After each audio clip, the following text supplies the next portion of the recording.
Hello there, my friends. Welcome to the Glow Up Method. This is a place where we talk all things about your personal growth, your journey, your pursuit to live a life that makes you proud. Hello there. My name is Natasha, and I will be the host today, sharing my stories. So, as many of you know who've been following along here on my journey, I had a significant weight loss. I lost approximately 120 to 140 pounds, all naturally. Not to negate any work that anyone does to achieve whatever their own goals are on their own personal journey. For me, that is what worked for me. Number one, I'm frugal. Number two, I don't like going under the knife. And number three, I do not like to depend on anything or anyone, even that being a medication. So I am now about 20 days post-op. I, as a result of losing significant weight, was left with a very large hanging apron belly. And for a long time, I was very content, and I learned to love and adore my apron belly. I loved all the good things about me. I loved the, hanging skin. I loved it all. But it also came to this point where it was like I was watching back my films and I was constantly complaining about my back. I was always having pain in my back. It was just this constant thing. I went and got shots and alleviated it, like 90% of it, but it was still there. And then it came back with a vengeance. And I was like, listen, I'm 48. I already said I don't like going to sleep. I don't like, and it wasn't a sleep. It was kind of like a weird kind of medicine or whatever. I was awake for it. But it's like, I don't want to go through this every 3-4 times a month. I don't think it's good for my bones. Like there's other reasons. So maybe if there is a, 1 or 2 or 10% chance that like taking the skin off and alleviating that extra weight on my back, if that can help, then I'll do that. And if I could then, by the way, look decent in a pair of jeans or put on a pair of underwear or a bikini and not have, fat rolls or not, it's not really fat rolls, it's like skin rolls of tissue and things like that hanging out, phenomenal. That's a cherry on top. So any kind of transformation we're going through, there is a physical component, there is a mental component, there is an emotional component, there is a spiritual component, all in the pursuit, right? Like all working together to live and aspire to have and experience this, whatever the desire is. And it could be any changes we're going through. It could be a job, it could be a move. And sometimes it's so easy, like if you look at me right now, to say, oh, it's just a physical thing. Like, they cut off the skin, she's just got to physically heal. Let me tell you, that's so far from the truth. Number one, my body looks way worse than it looked the day I went into surgery. Like, that is a hard thing I look in the mirror and I'm like, I am bigger now than I was for the last 2 years. I haven't been this size. I'm so swollen. I've got bruising everywhere. I'm not 100% sure that like something isn't still more wrong because I have all these things. I'm worried that my stitches are going to split. I, for a few days, was doing way too much. Like, I was like, I'm going to do 8,000 steps. Let me water plants. And I like just got this like feeling like I'm doing way too much. I was trying to cook. I was trying to do dishes. Like, I was just trying to ease and hurry back into my life to make those around me supporting me, their life easier again. And I just kind of had this feeling that if I kept going on this thing, what was going to happen was I was going to rip something open and I was going to set myself back weeks or months. And that's the last thing I want to do. And so we're here on this slow and steady journey, but like, it's like 1 day forward, 2 days, forward and 1 back. Like, it seems like every other day I'm having a crying, nervous, breakdown. It feels like I'm just sad. Like there is a mourning, there is a loss. There is a loss of everything like that I knew at this time. Like I'm not sleeping in my own room. I've been in this makeshift bed, which I'm so grateful for, right? Because within this recliner, I have moments where I don't feel any pain physically.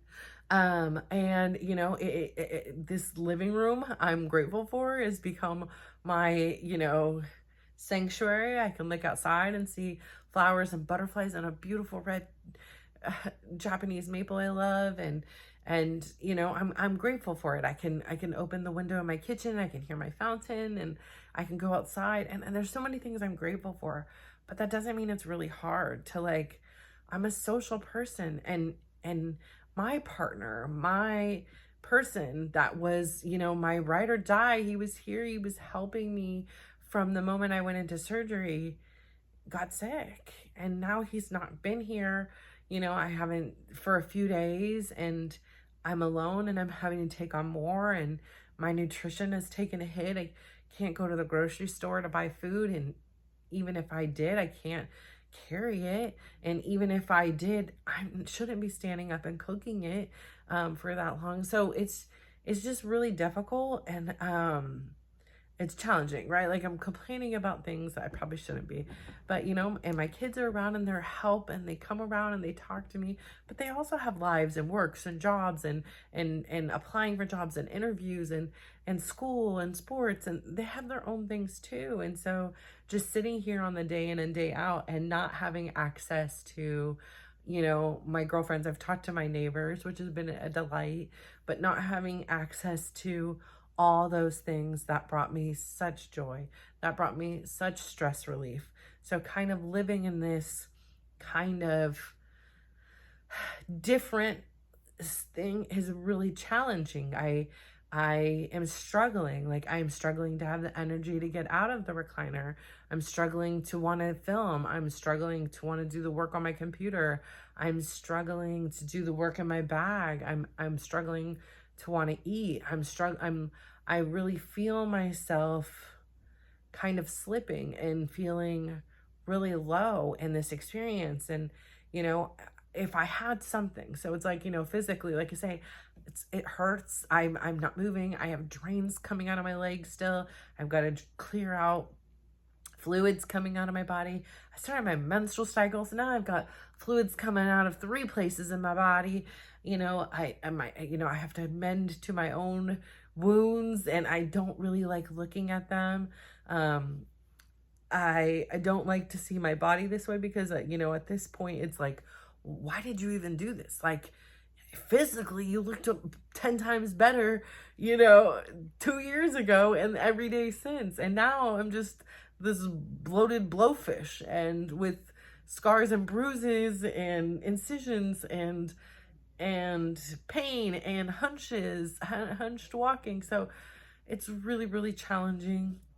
Emotionally, I feel like I'm like, sometimes I'm very happy, and then other times I'm really low, and I'm really sad and lonely and remorseful and regretting, and then I'm compounded with, I'm so grateful to be here, and you know, all those things. But it's like, I'm bored. I don't watch TV very often. You know, I watch it with Chris or somebody else, and it's like a social thing. We talk about it, but I don't just get lost in TV or Netflix. You know, on a very rare occasion, I'll binge watch, but I'm like at my TV threshold. You know, usually what I do in my free time, if I'm not working or working out, spending time with my kids, I work, and I'm tired. I have this anemia. I don't right now have very good nutrition to support everything that my body needs. Like today I've had a bagel and pancakes. Like, where's the protein, girl? Like, and I know it, but I'm out of chicken here. And yesterday my chicken source was, my son made a Caesar salad with chicken nuggets, and my son made the meal, and I'm grateful for it. But again, like, chicken nuggets, you know, like, that's not healing. That's not healthy. Like, so I'm trying to really work here and be like, either I have to push myself and be able to, so I don't know, it's really difficult. And then there's like that spiritual side where it's like, I know I need to get quiet, and I love the moments that I take my naps and my meditation and listen to my body and listen to the universe and know that I'm on the right path, but it doesn't make any of it easier. So when you're experiencing something, no, there's so much more than meets the eye, and that all of these components, the physical, the mental, the emotional, the physical, or the physical, spiritual, all go into any kind of change and any kind of transformation. And even in those transformations and changes, oftentimes it's 2 steps forward, 1 step back. And in the step back, it's important too, because like I said, when I was doing a little bit too much and I was like exhausted, it was like a step back. But that step back gave me quiet, and it gave me the clarity to see, I'm on this path where I know I tend to push myself so that the others around me don't have to work as hard. And for me right now, that's not the safest option, because if I do that and I rip something open or I hurt myself, then what's going to happen is I'm going to delay my recovery by weeks or months. And that's the last thing I want to do. I want to return to my life. I want to return to my body. Like, I want to be able to feel like things. And it's in comparison, like I say, my son told me that first day, it is the killer of joy. It's so challenging, right? Because you hear the stories where it's worse than yours and you're like, thank God that's not me.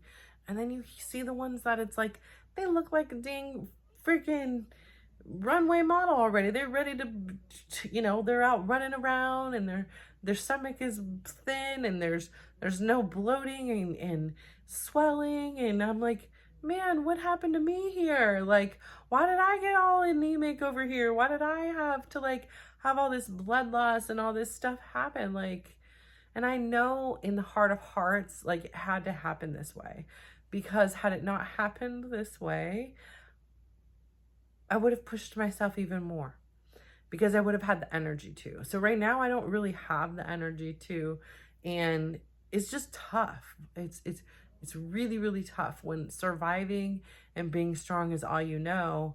It's tough to feel weak. It's tough to feel lonely. And I know I'm not alone.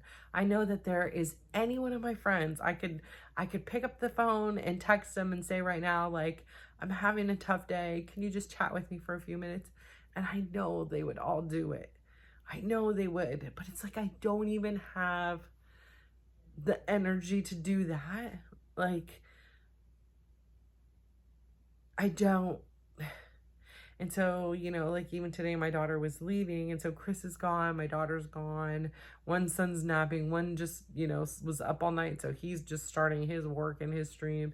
Another one, we were supposed to be at a soccer game together, a professional one, but I just didn't feel like I could make the drive there and the drive back. It was one thing when Chris was going to go and I didn't have to do the driving, but being the driver, it just puts a lot of stress on me. And so I was like, it didn't seem like worth it, but I loved that time with them. So it's really difficult. Like, it's really difficult to be in this position, and it's really difficult to know, in a sense, I chose to be in this position. And I know at some point I'll be very grateful and thankful for doing this. And I am. I'm grateful because, like I said here, my leg hasn't been asleep. Now I'm moving my leg. My leg hasn't fallen asleep. My back hasn't hurt despite sleeping in a weird narrow, it's actually very narrow, or I'm getting a little thicker. I don't know. I'm not moving much. A chair here.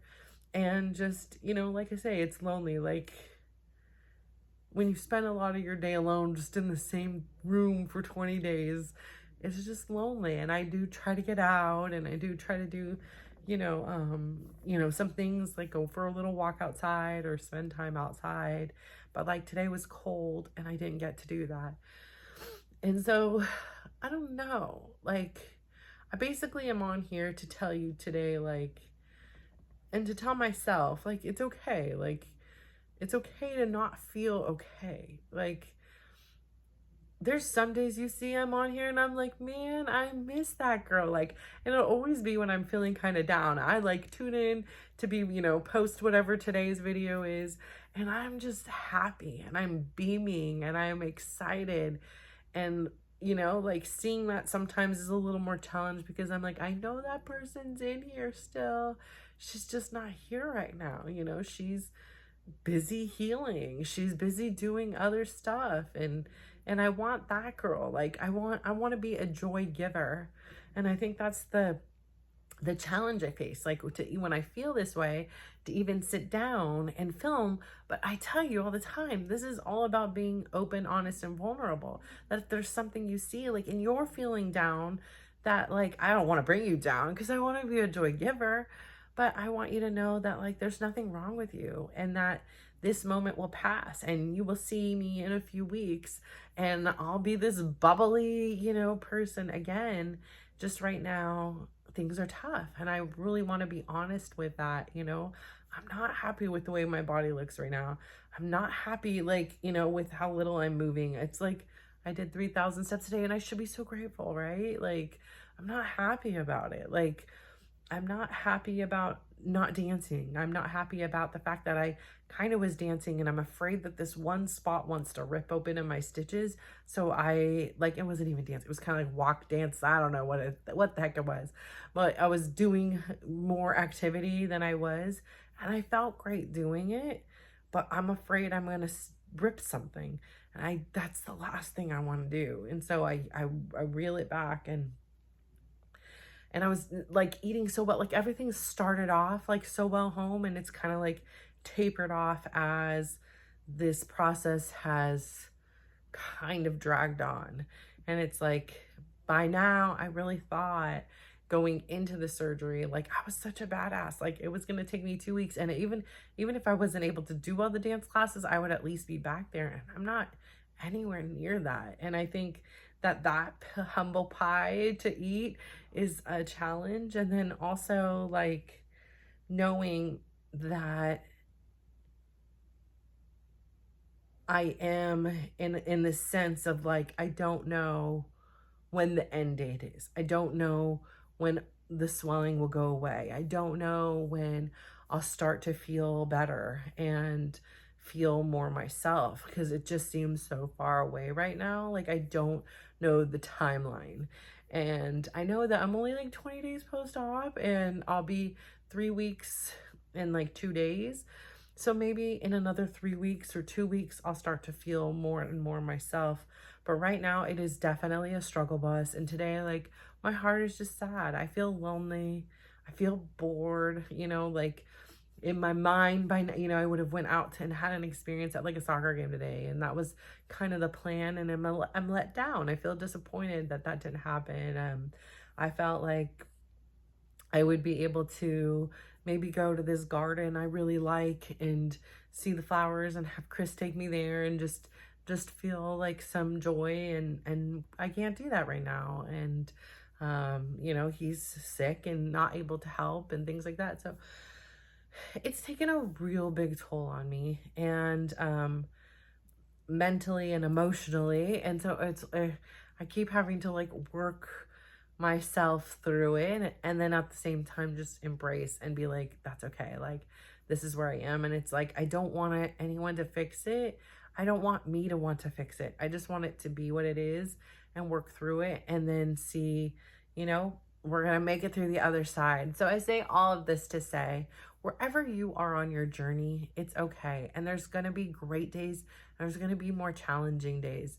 And don't let the challenging days define the journey. Remember those good days and know that there are so many more to come, that this isn't the end. This doesn't mean that a day or an emotion like today for me, or even within a day, maybe sometimes it's a couple hours in a day and then a few hours later you feel fine. Like it's okay to cry.